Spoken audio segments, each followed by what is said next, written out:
அனைவருக்கும் வணக்கம். இன்றைய லீகல் அப்டேட் என்னவென்றால், criminal appeal number 002835 of 2025, Amal Bhagwan Nehal vs state of Maharashtra 2025 INSC 782 India supreme court. இந்த வழக்கிலே தீர்ப்பு வழங்கி நீதியரசர்கள் யார் என்று சொன்னால், நீதியரசர் BV நாகரத்னா அவர்கள், அதே போன்று நீதியரசர் சதீஷ் சந்திர சர்மா என்று தீர்ப்பு வழங்கப்பட்டது. Judgment date, what is judgment date என்றால் 26/5/2025. காவல் நிலையத்தில் புகார் கொடுத்த உடனே FIR நம்பர் 490 ஆஃப் 2023 என்படி dated 31/7/2023 PS Karad taluk police ஸ்டேஷனில் FIR தாக்கல் செய்யப்பட்டு பதிவு செய்யப்படுகிறது.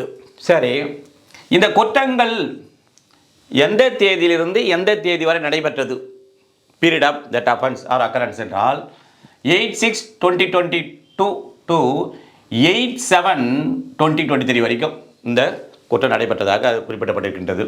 சரி, இதில் முதல்ல ஒரு ஃபேக்டை பார்ப்போம்.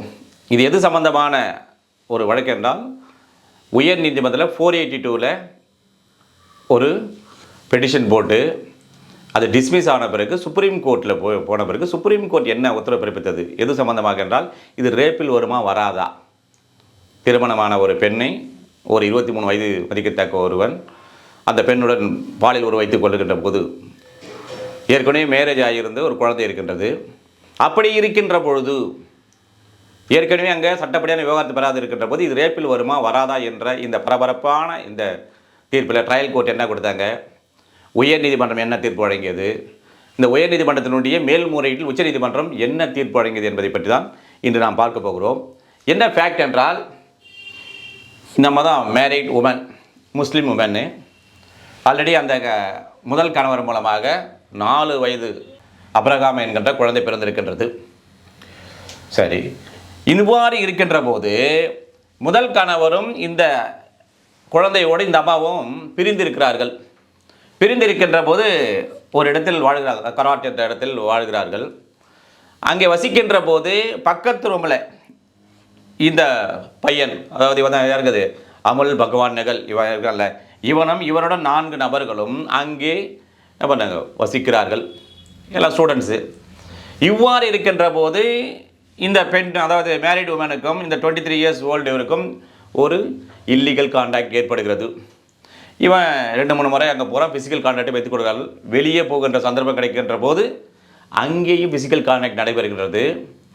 அப்பொழுது இவன் சொல்கிறான், அதாவது இந்த அம்மா அலிகேஷன் பண்ணுறது என்ன சொல்கிறாங்கன்னா, உன்னை நான், அதாவது விவாகரத்து வாங்கி வந்தால் நான் திருமணம் செய்து கொள்கிறேன்னு ப்ராமிஸ் பண்ணா அப்படின்னு சொல்லி ஒரு நேரட் பண்ணியிருப்பான் ஸ்டோரி இந்த அம்மா.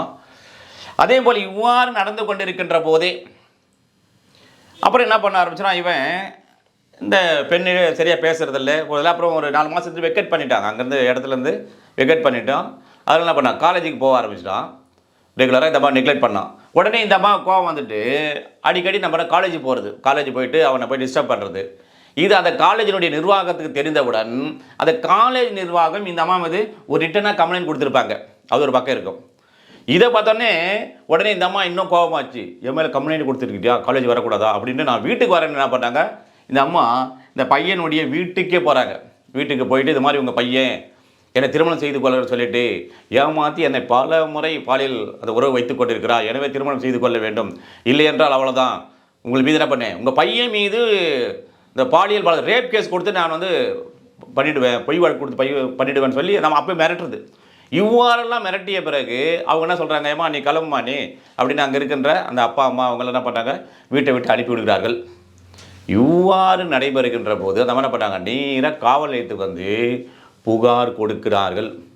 அந்த காவல் நிலையத்தில் புகார் கொடுத்த பிறகு என்னென்ன பிரிவுகளின் கீழ் இவன் மீது வழக்கு பதிவு செய்யப்படுகிறது என்று சொன்னால் பாருங்க, நான் ஐபிசி, ஏன்னா 1/7/2020 முன்னால் சம்பவம் நடைபெற்றதா எல்லாமே ஐபிசியில். அதே மாதிரி ரிலேட்டடாக இங்கே நான் வந்து பிஎன்எஸ்ல என்ன பக்கத்தில் பார்த்துங்க, 376 இந்த பெண்ணை பாலியல் பலாத்காரம் செய்ததற்கான தண்டனை இப்போ 64 இருக்குது. அதே போன்று 376 சப்ஷன் 2 எண்ணில், என்னன்னா நம்பர் ஆஃப் டைம்ஸ் இந்த பெண்ணை ரிப்பீட்டல் திரும்ப திரும்ப பாலியல் பலாத்காரம் செய்திருக்காத இப்போ எங்கே இருக்குது 64ல் செக்ஷன் 2ல் எம்எல் இருக்குது. அடுத்து பார்த்தீங்கன்னா 377 போடுறாங்க. ஏன்னா அன்நேச்சுரல் அஃபென்ஸ், என்னை வந்து இது மாதிரி இயற்கைக்கு மாறாகவும் என்னுடன் பாலியல் செய்திருக்கிறான் என்று சொன்னதால் அந்த பிரிவு. ஆனால் இப்போ இருக்கா என்றால் இல்லை. 6/9/2018 வந்து ரிப்பீல் பண்ணிட்டாங்க. ஓகேவா? அந்த பிறகு பார்த்தீங்கன்னா 504 இப்போ 352 இருக்குது. 350 பிஎன்எஸ் பாரதி நேஷனல் இதாவில் என்ன சொல்கிறாங்க, அதாவது ஒரு அமைதியை மீற செய்ய வேண்டும் என்ற உள்நோக்கத்தோடு ஒருவர் என்ன பண்ணுறது, ஆத்திரமூட்டுதல். அது அப்புறம் வந்து 506 குற்றமுறு மிரட்டல், அந்த குற்றத்தை செய்தார் என்று இவர் மீது எஃப்ஐஆர் தாக்கல் செய்யப்பட்டது. சரி, ட்ரையல் கோர்ட் இருக்குல்ல, அடிஷ்னல் செஷன் ஜட்ஜ் கராட், இங்கே அந்த எஃப்ஐஆரினுடைய நம்பர் என்ன ஆகுதுன்னா ஆர்சிசி நம்பர் 378/2023 ஆகுது. பிறகு இவர் தன் மீது குற்றம் சாட்டப்பட்ட அந்த சார்ஜுக்கு எதிராக என்ன பண்ணுறாரு, ஏபி ஆன்டிசிபேட்டட் பெயில் இப்போ எங்கே இருக்குது, முன்ன 438, இப்போ எங்கே இருக்குது 482 இருக்குது. அங்கே தான் படி என்ன பண்ணுறாருன்னா ஏபி ஃபைல் பண்ணுறார். That also granted. எப்போ 23/8/2023 அந்த ஏபியும் கிடைக்கப்படுகிறது. பிறகு காவல் நிலையத்தில் அந்த ஐஓ இன்வெஸ்டிகேஷன் ஆஃபீஸர் ஆனவர் இப்போ ஆஸ் பர் 173/2 படி சிஆர்பிசி 1973 படி அந்த குற்றப்பத்திரிகை தாக்கல் செய்கிறார். எப்போது தாக்கல் செய்கிறார், 26/9/2023 தாக்கல் செய்கிறார். இப்போனா 193/3 படி தாக்கல் செய்ய வேண்டும். இவ்வாறாக இருக்கின்ற போது பார்க்குறார், நம்ம வந்து இந்த ரேப்பு பண்ணவே இல்லையே, அந்த அம்மா சம்மதம் கொடுத்தாங்க எல்லாம் இதுக்காக, எப்படி நம்ம மீது இந்த வழக்கு ரேப் வழக்கு வரும்? அதனால் எஃப்ஐஆரை முதல் தகவல் அறிக்கை என் மீது சாட்டப்பட்ட குற்றச்சாட்டையே அது தள்ளுபடி செய்ய வேண்டும், அதை கோஷ் செய்ய வேண்டும் என்று என்ன பண்ணுறாரு, உயர் நீதிமன்றத்திற்கு 482 அங்கே எங்கே போகிறாரு, பாம்பே உயர் நீதிமன்றத்திற்கு போகிறாரு. அது ரிட் பெட்டிஷனாக நம்பர் ஆகிறது 3181/2023. சரி, அவ்வாறு இருக்கின்ற போது என்ன பண்ணுறாங்க, அங்கே டிஸ்மிஸ் செய்து விடுவார்கள். பாம்பே ஹைகோர்ட் டிஸ்மிஸ் செய்து விடுகிறது. அதனை எதிர்த்து தான் கடைசியாக என்ன பண்ணுறாரு, உச்ச நீதிமன்றத்திற்கு சுப்ரீம் கோர்ட்டுக்கு இந்த அமுல் பகவான் என்ன பண்ணுறார் நகல் என்பவர் வருகிறார். இங்கே வருகின்ற போதுதான் இந்த வழக்கிலே இது ரேப் அல்ல, இவர் மீது சாட்டப்பட்ட குற்றங்கள் எதுவும் வராது என்று அந்த எஃப்ஐஆரை தள்ளுபடி செய்கிறார்கள். என்ன காரணத்தாக, எப்படி என்று சொன்னால் இதை பாருங்கள், அதாவது இந்த அம்மாவுக்கு ஏற்கனவே மேரிடாக இருக்குது. இடையில் என்ன பண்ணாங்க, இப்போ இவருக்குள் அந்த ஃபிசிக்கல் கான்டாக்ட் இருக்கின்ற போது இவர் சொல்கிறார், ஒரு வார்த்தை ஒரு சொல்லி இவர் சொல்கிற மாதிரி சொல்கிறாங்க, அதாவது என்னை திருமணம் செய்து கொள்வதாக ஒரு பொய்யான வாக்குறுதியை கொடுத்தார், அதனால்தான் அவருடன் நான் அந்த பாலியல் ரீதியான உறவு வைத்து கொண்டேன் என்று சொல்கிறார். ஆனால் இவர் சொல்கிறது அது மாதிரி சொல்லவில்லை என்பதை இவர் சொல்கிறார். அதாவது நீங்கள் டைவர்ஸ் வாங்கி கொண்டு வந்தால் நான் வந்து திருமணம் செய்துக்கணும்னு சொல்கிறாரு.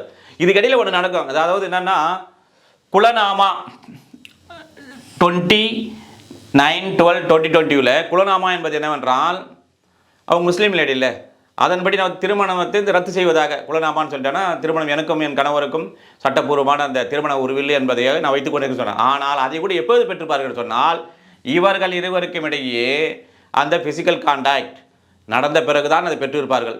ஏன்னா இதையெல்லாம் பார்க்கின்ற போது இந்த மீது என்னவது அந்த ரேப் என்பது வரவில்லை.